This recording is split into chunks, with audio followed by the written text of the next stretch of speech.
Open page number 26 of your science books.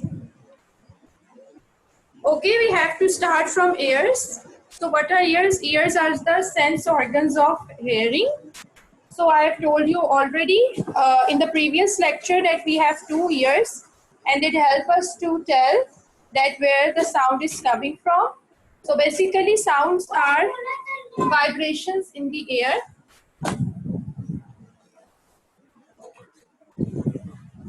What are sounds? Sounds are vibrations in the air, and we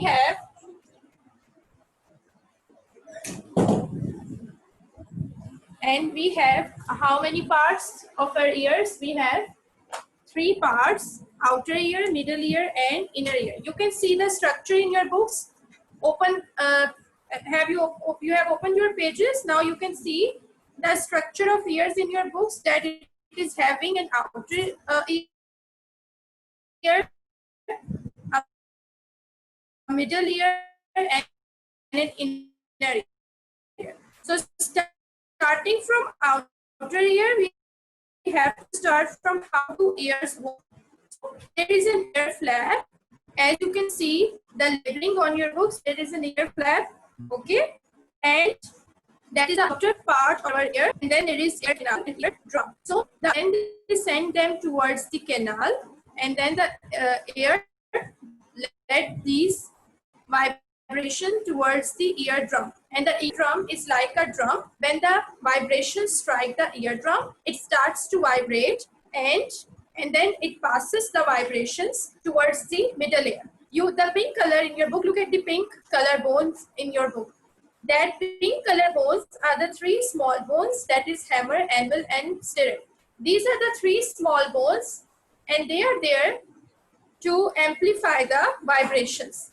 They amplify the vibrations, they increase the vibrations 20 times, okay, more than 20 times. They are there to increase the vibrations, to amplify the vibrations, and they increase their force more than 20 times. Now, these vibrations, which are now increased 20 times, they are now passed towards the inner ear. Now, when they pass towards the inner ear, firstly, these vibrations are detected by the nerve cells in the walls of the cochlea. Now you can see the purple color in your books. Look at the diagram, the purple color diagram. That is called the cochlea. Now, there are nerve cells present. Be attentive, students. Be attentive and look at your diagram. The purple color is the cochlea. There are nerve cells present in the cochlea. Now, when the vibrations are passed to the cochlea, okay, they are detected by nerve cells which are present in the cochlea, and then these nerve cells pass the signals to the brain. And what happens then? As we have seen in the structure of eye, we have studied that eyes, there are nerve endings present in the eyes, and that nerve cells, when they just send the signals to the brain help us to understand what we are seeing. It gives a straight image. Similarly, when we are talking about ears, similarly, when the vibrations passed on towards the cochlea, the nerve cells present in the cochlea, they send the vibrations to they vibrate, and then they send the signals towards the brain, and then the brain tells us what we are hearing. Now, as you are hearing me, your brain is telling you what you are hearing. Basically, the nerve cells present in your inner ear, they send the messages, they send the signals towards the brain, and the brain tells us what we are hearing. I will repeat again the structure. This is the structure. Just look at the diagram. There is an ear flap, ear canal, and eardrum. This is the structure of an outer ear. Then in between there is a middle ear. In the middle ear, there are three smaller bones. What are the function of these three small bones? These three small bones amplify the vibrations more than 20 times. They increase the vibrations more than 20 times, and then they send the vibrations towards the brain. Okay, towards the cochlea, towards the inner ear, and then the inner ear sends the signals towards the brain, and then the brain tells us what we are hearing. So firstly, whenever any sound strikes our ears, it passes the outer ear, or the ear flap passes the vibrations towards the middle ear or towards the eardrum. The eardrum vibrates and it sends the vibrations towards the middle ear, and then the three small bones amplify the sound more than 20 times, and it sends the vibrations, sends the signals towards the cochlea, towards the inner ear. And then the cochlea, there are nerve cells present in the cochlea, and then the cochlea sends, the nerve cell sends the signals towards the brain, and then the brain tells us what we are seeing. So this is how ears work.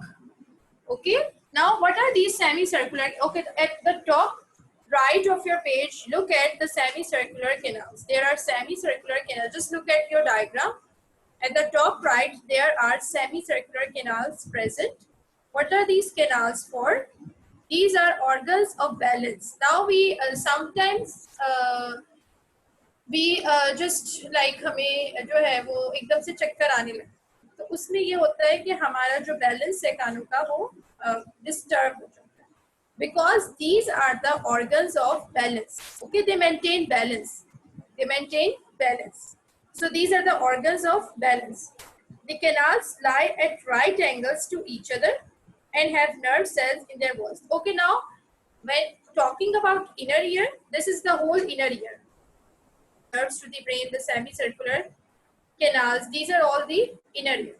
When we talk about the inner ear, we said that there are nerve cells present in the inner ear. Okay, and there are nerve cells present in the semicircular canals. So these canals are lying at right angles to each other and have nerve cells in their walls. So whenever we move, whenever we walk, we jump, there is liquid present in these semicircular canals. So whenever we move, the liquid in these canals also move. Okay, whenever we move, the liquid in these canals also moves. So this moving liquid is detected by the nerve cells and which send messages to the brain. Now whenever the liquid moves, it means that we are doing some kind of an activity. So that activity or that thing is detected by the nerve cells and it sends messages to the brain. When you go off balance, means when you are not, when your balance is disturbed. So what happens? Upright.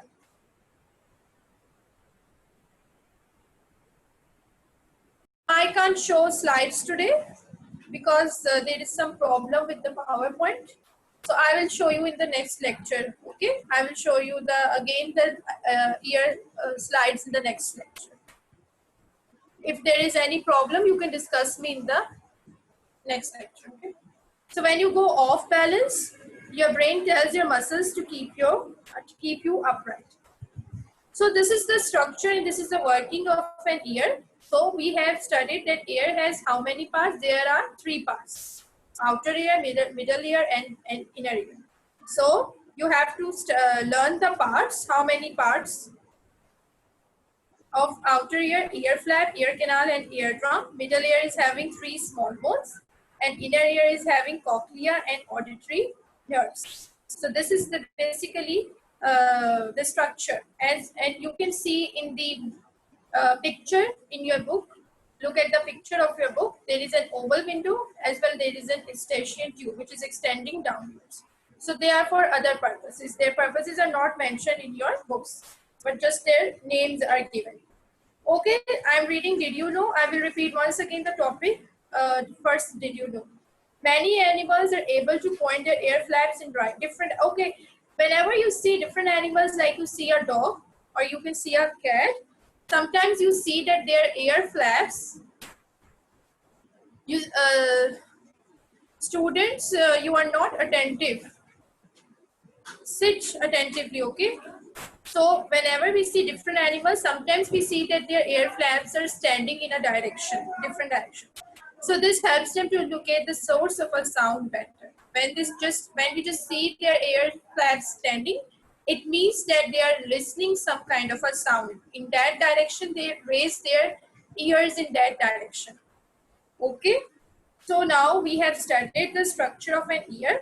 Okay, next is skin. I will repeat once again the ear structure after skin. So what is skin? We have skin all over us. So our body are covered in skin. Why we have skin? We have skin so that it can stop germs and chemicals from entering our body. If we do not have skin, then it means that any kind of germ or any kind of insect can directly enter into our body. So it prevents the germs and chemicals from entering into our body. And it also protects us against the sunlight. And it prevents the loss of water from the body. Underline and write function. What is the function of skin? You can write over here. These are the different functions of skin. The skin stops germs and harmful chemicals getting into the body. This is function number 1. It also provides protection against sunlight. This is function number 2. Skin protects us against sunlight. And function number 3 is it prevents the loss of water from the body. Okay. During sweating or such things, skin prevents the loss of water. It protects us against many chemicals and germs from entering our body. Okay, now you can look at the diagram of skin. It's page number 27. Okay, look at the diagram of the skin. You can see that there are 3 main layers of skin. There are 3 main layers, but we can only see an outer layer. What we can see is the outer layer. So there is an outer layer, then there is an inner layer, and then there is a fatty layer. So there are 3 layers: outer layer, inner layer, and fatty layer. And above first layer that you can see on the outer layer is the dead layer. Okay, it is the dead layer. So the skin has basically, underlined the second paragraph, the skin has 2 main layers, that is the inner layer and the outer layer, with a layer of fat beneath. Okay, what are okay, now we have 2 main layers, that is the outer layer and the inner layer, and a layer of fat is lying beneath these layers. So as we have studied in the structure of eyes and also in the structure of ear, that there are nerve cells present on the eyes, in the internal structure of an eye as well as in ears. Similarly, there are also nerve cells present in the skin, on the skin. Okay, there are nerve cells present on the skin.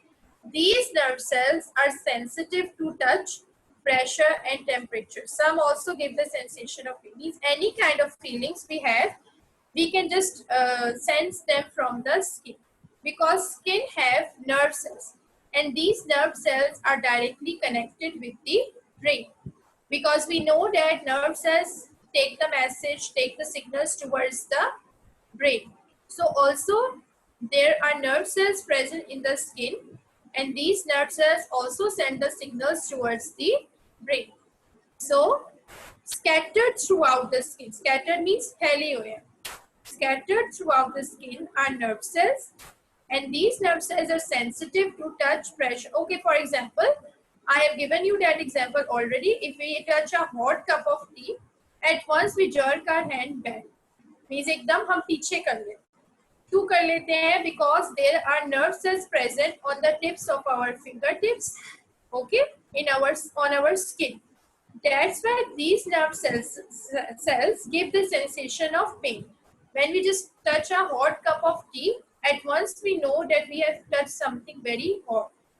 And how can we know? Because the nerve cells present on our fingertips, they send the message, they send the signals towards the brain. And then the brain tells us that what we have just touched. Okay? So these nerve cells, there are, in the next paragraph you can see the 4th one. There are lots of nerve cells sensitive to touch on the fingertips, lips, and tongue. Okay, we have also on the tongue, we have also tongue receptors. What are these receptors for? These receptors are for different kind of taste on the tongue that I will tell you in the next topic about tongue, not now. that we have different receptors on the tongue, and they will tell us about different kinds of taste. So they also tell whether surfaces are hard. Okay, when our skin touches some hard surface, at once we know that our skin has touched a hard surface. So our skin also tell us whether surfaces are hard, soft, rough, or smooth. They are also at the root of every hair on your body. Okay, so we have hairs on our skin, and these nerve cells are present at the root of. A root means the base, not the tip of, means the base, the starting hairs, the starting point. Okay, so they are also at the starting point of every hair on your body. Means they are at the starting point of every hairs on your body. Okay, there are two types of nerve cells that detect temperature. Underline this line. Okay, when there is summer, we feel very much warm, and when there is winter, we feel very cold. So it means that there are two types of nerve cells that detect these temperature change. How can we detect temperature change? How can we know that it is very warm outside, or how can we know that it is very cold? So because our nerve cells, there are two types of nerve cells, and it detects temperature. The front of the body has more nerve cells which are sensitive to heat than the back. So when if our front is coming in contact with sunlight, or with any kind of if we are sitting in a warm place, then at once we know that it is very much warm, because the front of the body has more sensitive nerve cells than at the back. That's why when we are feeling cold, our immediately our back starts our back feels much colder. This explains why your back tends to feel colder when you are in a cold place. Means our back feels much colder when we are in a cold place, or when we are feeling cold. So it means our warm nerve cells which detect warm temperature, they are at the front, and the nerve cells which detect cold temperature, they are at the back of our body. Okay, so the sensation of pain tells you that something is wrong in the body. Free nerve endings detect pain. These are found all over the skin and also inside. For example, if a needle is pricked inside our finger, or in our foot, or in any place, then at once we feel that something has something is wrong. Okay, at once we feel that we are in pain. So how it is possible? Page number is 27. Okay, how it is possible? Because free nerve endings detect pain. These are found all over the skin and also inside the body. Okay, last paragraph I am reading. Brown or black coloring in the skin absorbs harmful sunlight. So people who are tanned, who have brown coloring, or who have black coloring, they absorb harmful sunlight. Means they absorb more sunlight as compared to people, and people with little or no skin coloring are easily sunburned. And people who are like more fair, or they have a color like that, they can easily be sunburned. Means they can easily get sunburned when they come in contact with the sunlight. So once again, I'm repeating this topic. We have studied about the skin. Okay, just look at the diagram. You can see there is a dead layer.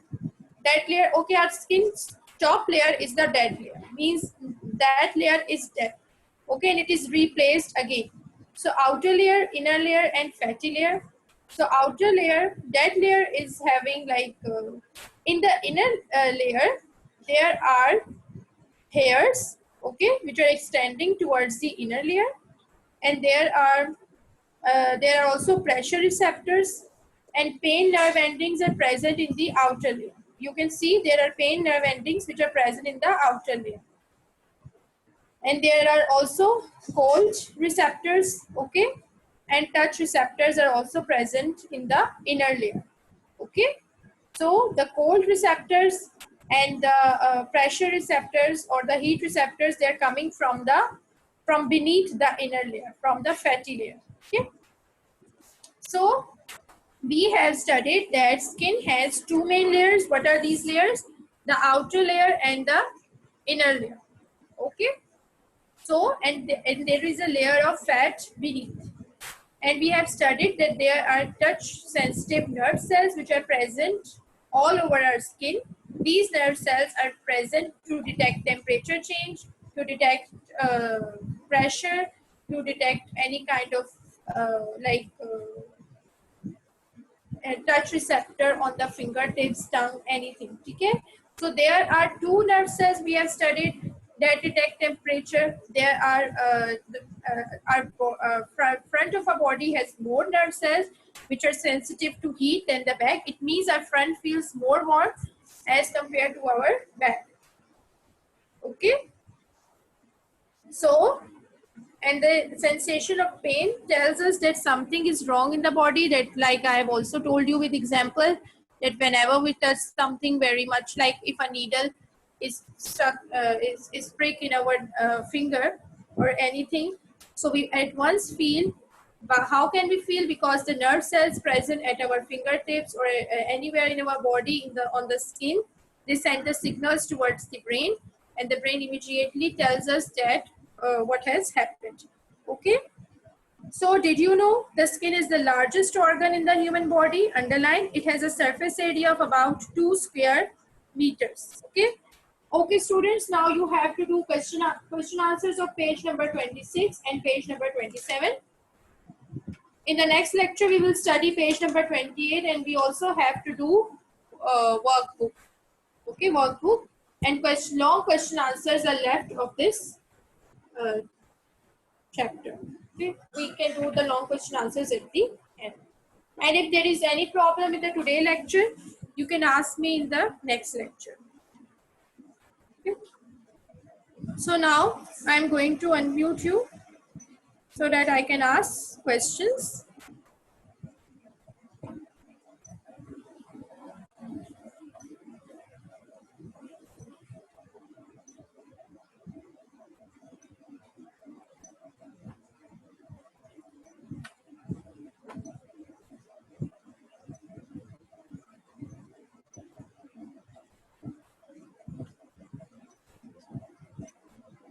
Yes, students, unmute yourself.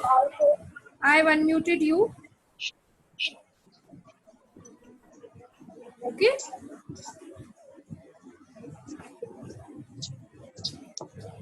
Now you can ask question and I will ask you then. If there is any problem, you can ask me. Unmute yourself, all of you. G. I have not marked question one long of chapter one. Speak little loudly. I have not marked question